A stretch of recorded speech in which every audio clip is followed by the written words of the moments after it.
Hello ladies and gentlemen, and welcome back to Super Luigi Galaxy, to the only second and final fast foe galaxy of the game. I feel like these are a bit of a waste one, the fast foes, because they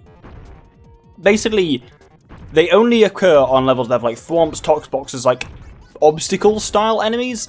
It really saddens me that it's not used on like levels that have got like normal enemies like Goombas and shit like that, just having them run around like lunatics. I feel like they could be a bit more fun than that, but I mean, generally I've liked the cosmic things, not cosmic things, well, I mean, yes, I do mean comets.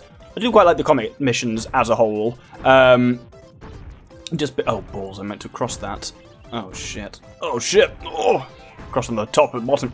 Basically, the bottom is the only bit where you can where the tox boxes are actually hollow, so you can go under them. Right, this one can be a real bastard. Right, let's go straight for the... I want to start on the top, I think. Then for the middle, transition, and then we're all good. And the rest of this level's pretty straightforward from there. But yeah, the Cosmic Luigi ones are good, if not if evil. They're nowhere near as evil when it's Cosmic Mario. It's just Cosmic Luigi that's particularly tough. That they do make them a lot harder, and it's one of the changes for Luigi mode. Then what do you got? The Daredevil ones are an interesting concept, especially for the bosses, for making you perfect them. The Molten one's a bit evil, but it is fun. Speedruns, yeah. There's nothing wrong with them, they're just not super interesting. Then you got purple, obviously, fast foes, and what's the one I've missed out? I don't know. I think that actually might be it. Anyway, speaking of that being it, that is it for Fast Foes in the Toy Time Galaxy. So that's it for the Toy Time Galaxy as a whole, and the entire engine room. We've got only one dome to go, and we've actually already finished both the Dreadnought Galaxy and the other one in there, which I can't remember. It's not the Sea Slide. Fuck it, we'll find out in a bit. Either way, we've only got the Deep Dark Galaxy and the Melty Monster Galaxy left to go. Oh, and one final Hungry Boy, actually. So, that obviously means let's head straight up to the engine room. What's that one called? Do my head in. Matter Splatter. Oh, of course, it's only a one-shot. That's why I didn't count it. Anyway, we're going to head up and we're going to do the purple coins of the Deep Dark Galaxy. So this is Plunder the Purple Coins on the Pirate Ship. I just added that in, but it wasn't strictly necessary. Oh dear. My computer's trying to update. That's never good while I'm trying to record. Please don't freeze on me. I will kill you. So, this one is a very small area that has a lot of purple coins in. So, once again, I've kind of broken it down by area and we'll be going through checkpoints there. Don't forget what I just did there as well, that a spin attack while in the water sucks purple coins into you. That can be quite handy.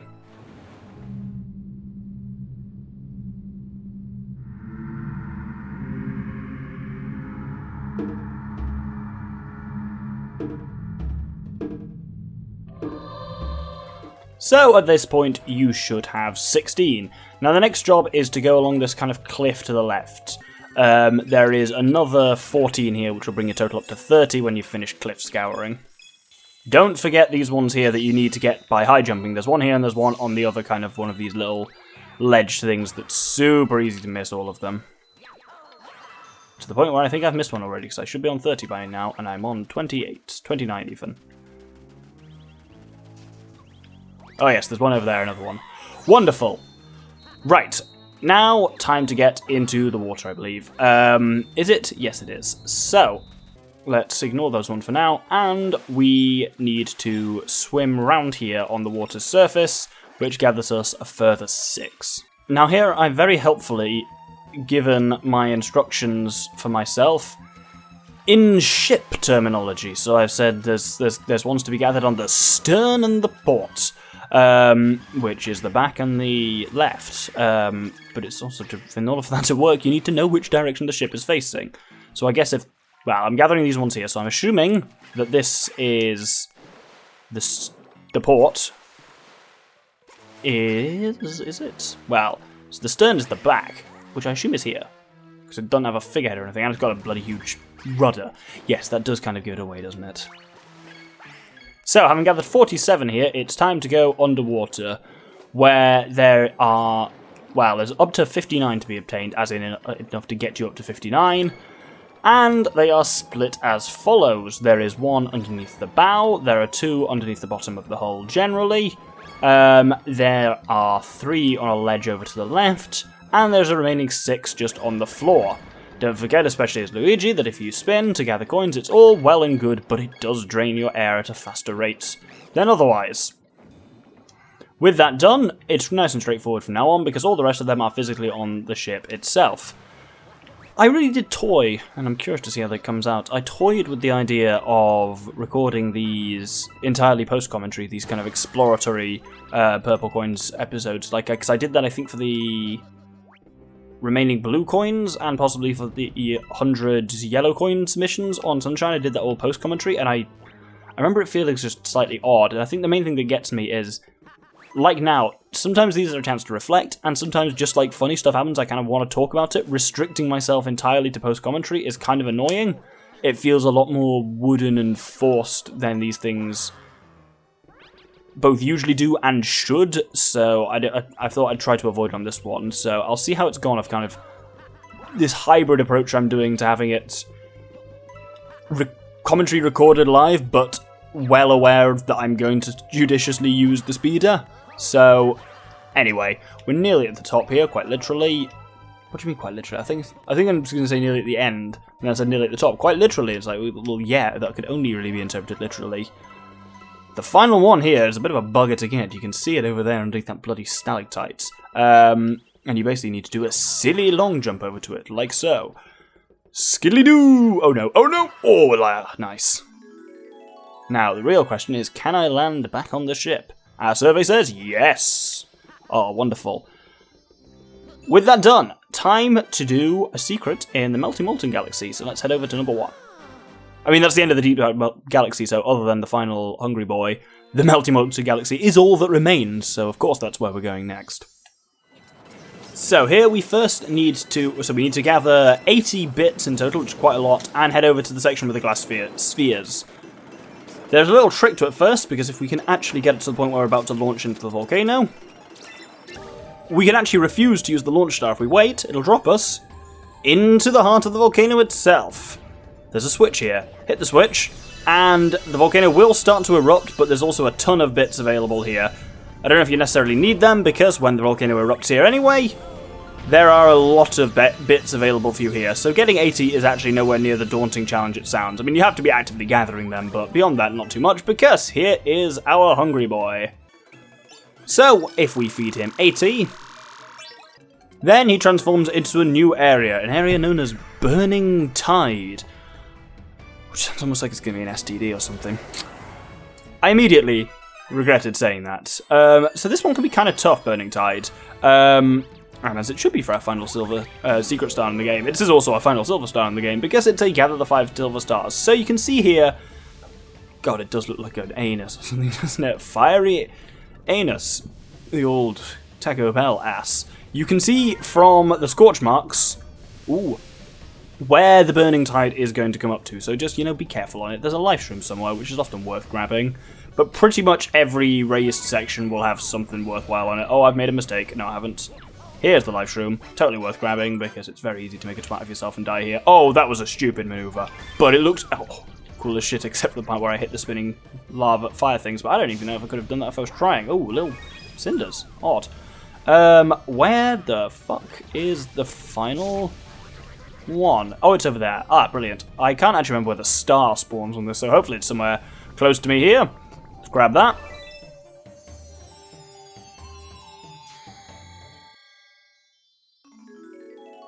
That is not... Actually, it's not unhelpful. It's relatively close to me. Did anyone see which direction it was? I believe it's back that way. Oh, it's not. I made a miscalculation there. Ah, bugger. Oh, come on. Really? Okay. I will be the first to admit that I am quite lost. Oh, there it is. It's over to the right. Oh, there's 3 paths that go off it. That's why. So, only 2 stars left to get. Next one is we're going to do a Hungry Loomer. We need 1,600 bits for this, and I don't have that many as of completing that level. We have... Come on. It's 118, yep, good. Oh, 1,064. So I need to gather a few more. So you can really choose your own method of grinding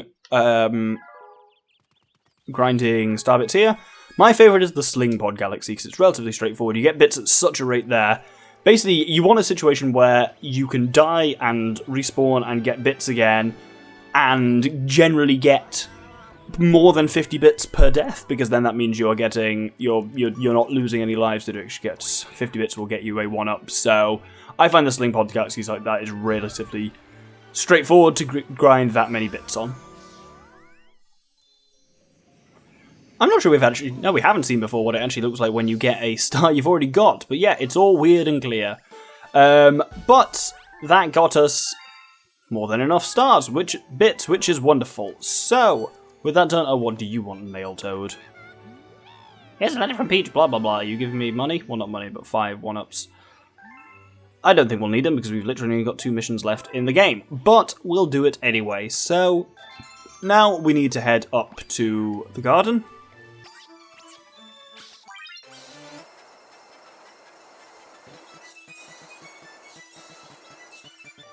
Now that was harder than expected.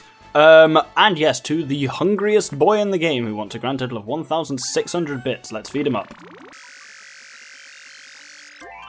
Well, that's ridiculous. And this unlocks a strange but interesting galaxy that's just different, really. And this would be a nice kind of ending, except that I'm not going to do it as the ending, because I don't like doing the same galaxy twice in a row, so we've still got the final one on Melty Molten Galaxy to do, which I guess will be a bit more of an ending, though there'll be a real ending next episode. This is the Snowcap Galaxy with one mission, Star Bunnies in the Snow. And it's a nice little cute one, this. So, the concept is relatively straightforward. It's one we have seen a few times throughout the game, but it's actually introduces a new mechanic that's not anywhere else in the game, which seems like an odd thing to do in like the final end of the game or late game Hungry Luma like galaxy. Let's play chase! Can you catch us all before the time runs out? Boing! So, you got 3 of them to catch, and there are various things you can do. You have these switches, but you can kind of get rid of snow by walking through it, and there are more switches underneath it. You can also blow snow out of the way with your cursor. If you move it quite quickly, you don't do it that well. You kind of need to move it slowly as if you are actually blowing it. It's really best to just use this to scan, because there is another switch there. Those switches have an advantage. Like I was saying, there's only a few things that you can do here, and pretty much eventually, if you just do all of those things, you'll find the Star Bunnies. So you've got bags of time, so there's nothing really to worry about with that regard. There's another one there. Is there anything up here? To be honest, I don't remember this one particularly well. There we go. So that unlocks a Fire Flower, which starts to mix things up a little bit, because this will help us incinerate some rabbits. So, if we destroy some of these snowmen, there is one bunny. Once a bunny's out, they'll be on the run, and I will... Oh, I'll chase this one down now, fine. It may have been better to keep... Actually, I can just go get another Firefly. It's not like I have to particularly unlock it again. Oh god, he's annoyingly on the snow. See, Luigi's nice and fast normally, but obviously that doesn't go for the snow. And I'm not doing great for time. So the thing I learned with these rabbits, if you're close enough to them, you can actually catch them by spinning, which I didn't know before, which is why I had some embarrassing run-ins. I think it was on the Gold Leaf Galaxy. Oh, right, there you go. Now you're trapped, you little bastard. I'm going to incinerate you! Oh god, that was evil, actually. I don't feel great about that. Right, we've caught him. I know where another one is. We've unlocked it already because... I'll just see if there's anything in these things, I guess. I have a feeling one of these has a Star Bunny in it, but maybe I've just completely imagined that.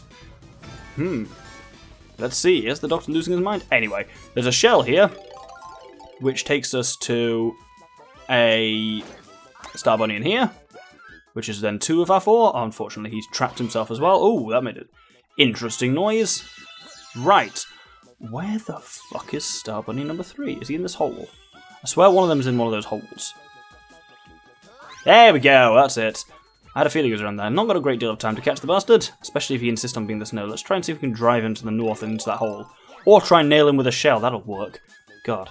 Actually running surprisingly low on time. Oh, he's in the hole as well. Oh, get in the hole. Wonderful. So, upon doing that, it's nice and simple. They give up and give us a star boing.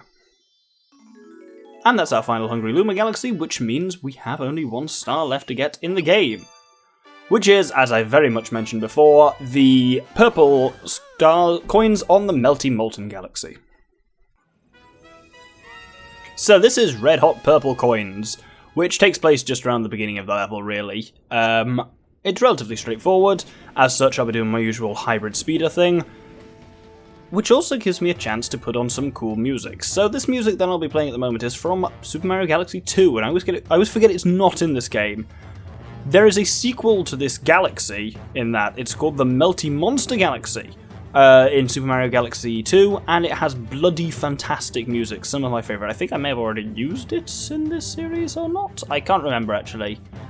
But anyway, first off, we need to gather as many coins as we can before crossing over to the kind of tilting mechanisms.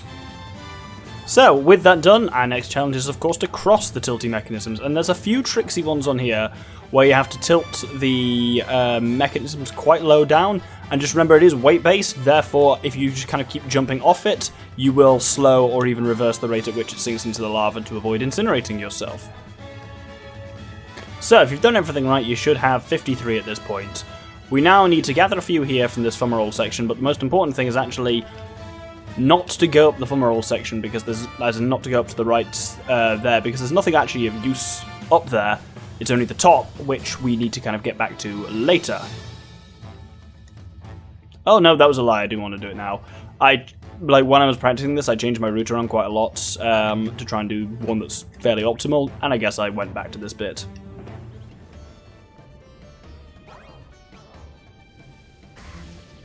And that's a very real risk there of just death. Fuck, that's annoying. This is a hard level in the sense of the Melty Molten Galaxy is just quite nasty, and I had got a bloody life stream at the beginning, but still died.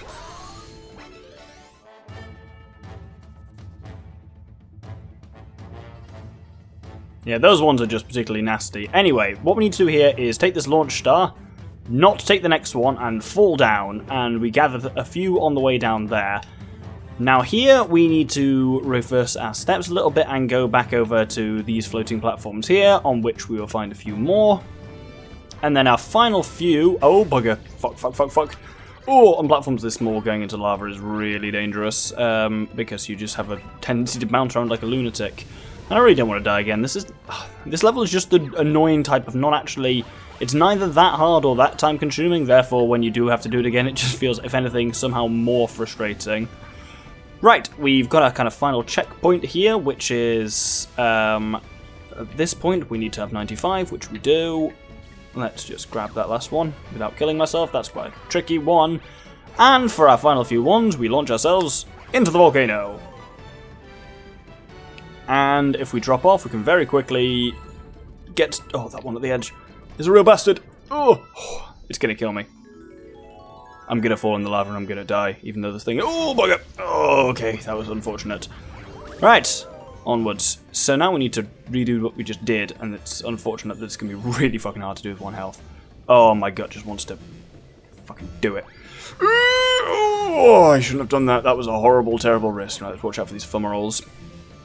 It's been nice as well, getting a chance to play the Melty Monster Galaxy music, because I do like that. But... Terrible segue there. Speaking of music, have people been paying attention to what I've been using for speed and music generally? Long-time viewers of the channel will know, especially towards the end of a project, I start to tease my next project by... Oh, shit off! No, not back in there! Oh, I'm not having a good time at all. There we go, we're okay. Well, I do have to now make this jump again, though at least I now can do it now, so it's actually much nicer. Ooh! But yes, I've been relatively liberally in this, teasing my next project using speed and music. So hopefully you'll have an idea of what it is. If not, hey, you know I'm going to announce it at the end of the next episode anyway. So, why am I so stupid? What the fucking fuck is wrong with me? Oh, I swear, if this kills me, this has been so much hubris. You know, I almost deserve to die at this point. Oh no, oh no. This is horrifying. This is awful. This is genuinely awful. I'm just being so patient here just because I know how much of a gigantic twat of myself I'll... No! Oh, I thought I'd gone into the fumarole. Oh, this isn't good at all. Oh, my heart is awfully... Ugh. Right, don't go into the sling star. Don't go into the sling star. Don't go into the sling star. Don't go into the sling star. There we go, that's... Whoa. Oh, it's all the fuck way up there. God. Oh, I don't want to do this. Actually, no, I should be fine from here. The chances of falling off here are low. Don't say that. And there we have it. There is star number 220, our final one in the game. So, more stuff is going to happen next episode, and I will deal with that then. Thank you very much, and good day.